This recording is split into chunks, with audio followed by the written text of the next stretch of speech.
So, ito nga yung ibon na nag-produce sa atin ng second overall champion at second overall champion all bird category at saka YB category sa naganap na race nung nakaraan sa Balabac race. Ito, yung ibon na to is nagbigay rin sa akin ng maraming panalo. Ito nga yung nanay ng mga nag-overall champion natin, mga kapakpak.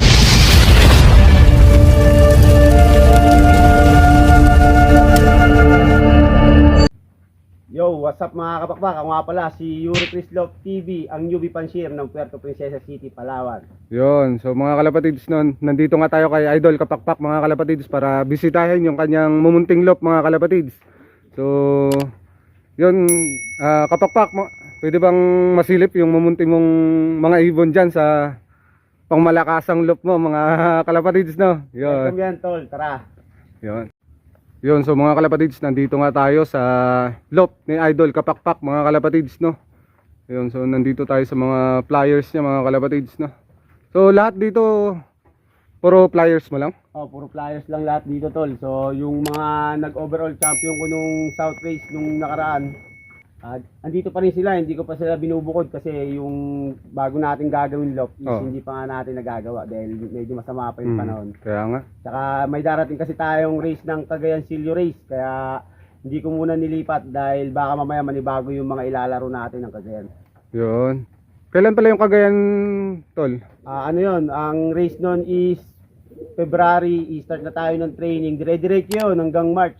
Tapos sa final lap na lang ulit natin i-adjust kung kailan may magandang biyahe para sa final lap. Yun. So mga kalapatids, sa mga hindi pa pala nakakaalam mga kalapatids, no? Admin pala si Idol Kapakpak ng PRPS mga kalapatids, no? Yun. So anong katungkulan mo doon, tol? Akong vice presidente ng PRPS. Yun. Sa mga gusto mag-loop visit kay Idol Kapakpak, no? Pwede kayo pumunta mga kalapatids. Yun. Punta lang mga kapakpak. Wala tayong pag-ibig. Yun. So Idol Kapakpak, pwede bang malaman kung sino yung producer mo dito ng mga champion mo? Okay, tara, papakita ko Ayan, sa'yo. tara. So nandito tayo sa breederan na rin. Yun. Gandang mga kalapatids, no, gawang kawayan lang mga kalapatids, pero sulit 'yan. Yun. So, ito nga yung ibon na nag-produce sa atin ng second overall champion at second overall champion all bird category at saka YB category sa naganap na race nung nakaraan sa Balabac race at saka fourth overall champion ng Mangsi race mga kapakpak, nag-produce din siya. Tapos yung first time race yun mga kapakpak ng club ng PFCO na 300 km super tawid dagat rin yun mga kapakpak, malapit na sa Malaysia, and nag-produce din siya ng fourth overall tsaka fifth overall champion mga kapakpak. Grabe, no? So, itong ibon nga na to mga kapakpak is binigay sa atin ng idol natin na si Idol Jason Francisco ng Bungkag. Yan yung mga lahi ng mga ibon niya, karamihan mga kapakpak is puro first overall champion. Totoo, grabe. So, ito yung ibon na to, malaki rin ang kwento nito para sa akin dahil binigay niya lang sa akin to mga kapakpak. Umuwi to, nakatistis ang pakpak sa kanya, tapos binigay niya sa akin. So, itong ibon nga na to is talagang marami rin pinagdaan ng karera sa atin dahil napaamo natin to mga kapakpak. Yan, bago natin ginawang breeder, tinesting muna natin. So, napakagandang ibon niya, no, Idol? Yun, so ano daw ang bloodline niya, Idol? Ito ay, ang sabi, high milim. Yun,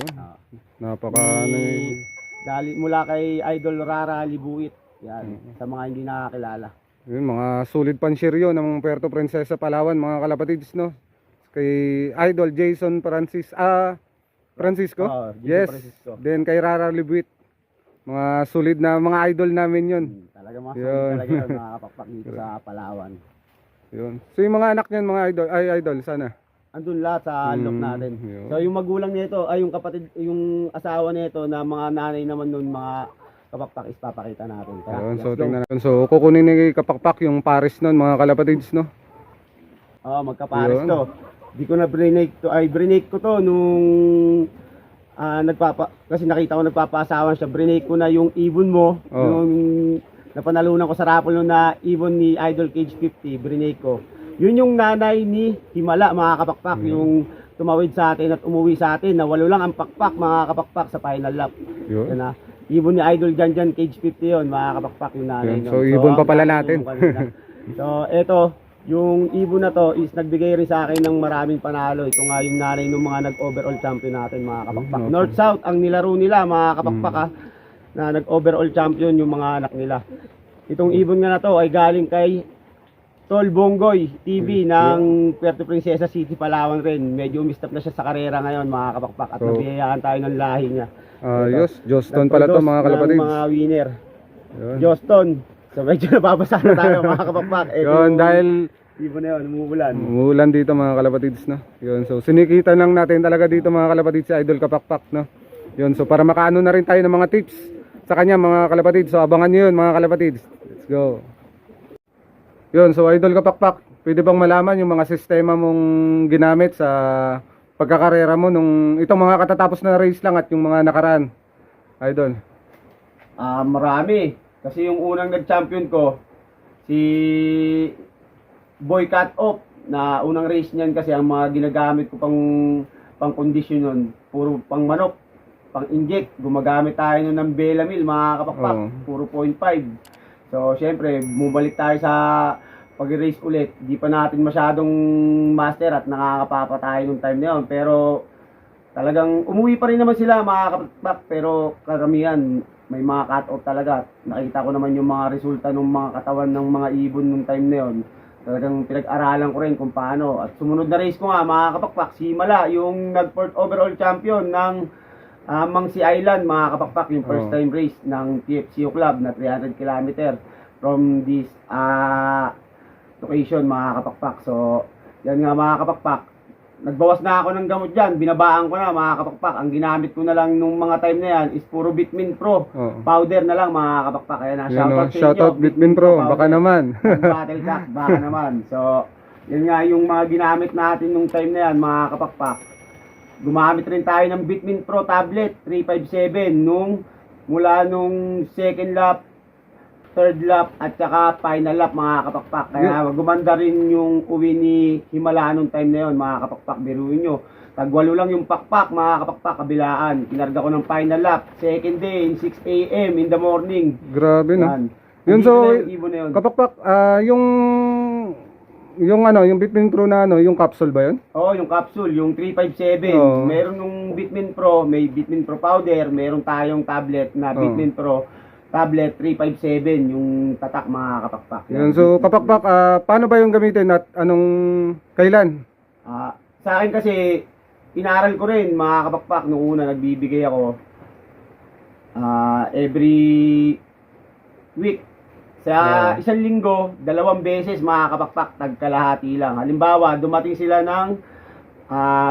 ng Sunday, pakapainom ko sa kanila ng Bitmin Pro powder, mga kapakpak, pinapasuka ko yan. Tapos tapos ulit, paiinumin ko na yan ng Bitmin Pro tablet, mga kapakpak, 357. Tapos plain water lang. So, kaya nakikita ko, mga kapakpak, ang resulta kinabukasan. Gusto nang lumoplay kaagad ng ibon, grabe, napakalakas. Tapos, after nun, yung kalahati, mga kapakpak, bibilang tayo ng Monday, Tuesday, Wednesday. Pag ang basketing natin is Friday, mga kapakpak, nagbibigay na ako ng Webes ng gabi, mga kapakpak. Isa, para kasi inaano ko yung lakas nung tablet na yon, mga kapakpak, na epekto sa ibon na pangkakarera natin is hindi naman masyadong malakas, mga kapakpak. So ginagamit mo yun, Idol, tuwing derby lang? Tuwing derby lang. Hindi ako gumagamit doon sa training. Yun. Kumbaga, ang ginagamit ko lang sa training, puro powder lang talaga. Hanggang hanggang final pooling. So hanggang pooling, Bitmin Pro lang, powder? Puro Bitmin Pro lang. Yun lang pala yung sekreto ni Idol Kapakpak, mga kalapatids, no? Bitmin Pro. Yun, so shoutout nga pala sa Bitmin Pro, mga kalapatids, no? Baka naman. Battle Cock, baka naman. Nandito lang kami sa Puerto Princesa City, Palawan. Yun, so Idol Kapakpak, pwede mo bang i-share yung mga trophy dyan sa likod mo at kanino yan, mga kalapatids? Yun. Itong trophy na to, itong trophy nga na to, mga kapakpak, is ito yung trophy ni Mr. Humble. Ito yung nakuha niyang trophy nung Balabak race nung nakaraan sa South, mga kapakpak. Yun, so kapakpak, isang ibon lang yan? Isang ibon lang to. Second overall champion YB, second overall champion OB. Grabe, no, mga kalapatids. Yun, so 2 trophy sa isang ibon, mga kalapatids, yung naibigay agad kay Idol Kapakpak, mga kalapatids. And humakot rin siya, mga kapakpak, sa pooling winner. Nag 5 times pooling winner siya, mga kapakpak. Oh, sa grabe, karera no? na yun. Ayun, yung sa likod mo naman, Idol, pa-share naman kung kanino naman yan. Ito naman yung trophy mga kapakpak ni Miss Kikay, yung kapatid ni Mr. Humble mga kapakpak. Yun. Ito yung trophy niyang nakuha nung karera rin na yun. 4th overall. Si Miss Kikay nga pala mga kapakpak, sa hindi nakakaalam, kung tutusin mga kapakpak, yung record ni Mr. Humble is kay Miss Kikay sana yon mga kapakpak. Ganun, mas mabilis kasi sa kanya si Miss Kikay mga kapakpak sa karera na yun. Simula first lap, mas laging nauuna tong umuwi. Pero mas inuuna lang natin damputin mga kapakpak si Mr. Humble, kasi si Mr. Humble may taya sa lahat yun mga kapakpak. Pooling, Allbird, YB. Ito kasi mga kapakpak, nilaro lang natin sa YB category ito mga kapakpak. Hindi rin natin tinayan ng pooling. Kaya naging dito, record nito. Ilang beses sana ito mga kapakpak, nag-lap winner, hindi ko lang dinampot. Mas inuna kong dinampot mga kapakpak. Yung nakataya sa pooling. Niya, tsaka sa Allbird. Mag-desmate kasi yon si Mr. Rumble at saka si Miss Kikay. So silang dalawa nga, isabay nga napisayan mga kapakpak. Ayan. Ayos. Ayun sa likod mo, Idol. Ito naman, ang trophy na to. Trophy to nung fan race. Ito yung unang trophy natin ng 3rd overall champion sa fan race. Brooks Point, Palawan, ang final lap. Yan, bali nakuha na nga natin to. Ang nag-4th overall champion dito, mga kapakpak. Yung mga tatay nung nakakuha ng trophy na to.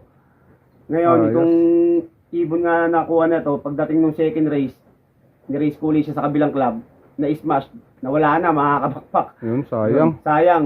Pero grabe mag-speed yun. Talagang okay na okay rin sa speedan, na-smash lang talaga. Hindi rin siya talaga, di natin kasi alam mga kapakpak kung saan mapupunta ang ibon pag oras na smash race talaga. Tama ka dyan, Idol, no?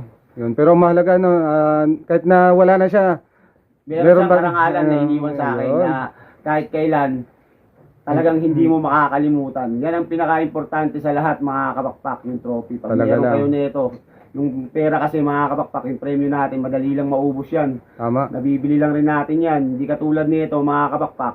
Simula umpisa ng race mo, pag nakita mo yung trophy mo na yan, may kita mo lahat ng pagbabago ng sistema na ginawa mo sa pag-iibon. Yun. Napakasolid. Yung isa kapakpak, sinong ibon na naman yan? Ito yung trophy naman to na 5th overall champion ni Miss Maganda. Yun. Yan, si Miss Maganda nga ay inbreed na ng Jaime Lim X Johnston mga kapakpak na sinubukan kong ilaro. At naging okay naman ang mga naging resulta mga kapakpak. Nag-pooling winner din. Then, di lang natin siya naikarga ng final lap kasi nagka-one eye cold siya. Pero ginawa ko na siyang breeder ngayon dahil pinagpares ko sila ni Mr. Humble at saka si Miss Maganda. Yung tatay ni Miss Maganda, mga kapakpak, kapatid ni Mr. Humble yun. Binalik ko uli siya doon sa tatay niya. Kaya inbreed Jaime Lim Johnston na sila mga kapakpak. Ayos. 2 times inbreed. Yung mga magiging anak nila ngayon. Grabe, no? Tapos may nasabi ka sa akin, Idol kapakpak, may inaantay ka pang isang trophy.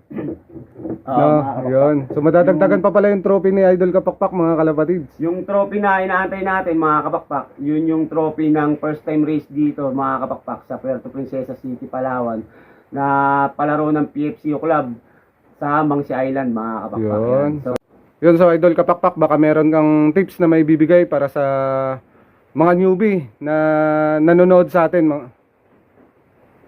Yan. mga newbie, sa ating mga newbie, pare-pares pa rin tayo newbie hanggang ngayon eh. Kasi bawat race niyan, para tayong nag-umpisa uli sa dati mga kapakpak. Ayan ha. Lagi nyo lang tatandaan mga kapakpak, ibigay nyo lang yung best nyo. Pakainin nyo lang yung ng tama yung ibon nyo. Yan ha. Tapos pagdating sa gamot, lahat naman tayong mga panshare, iba-ibang mga sistema natin pagdating sa paggagamot.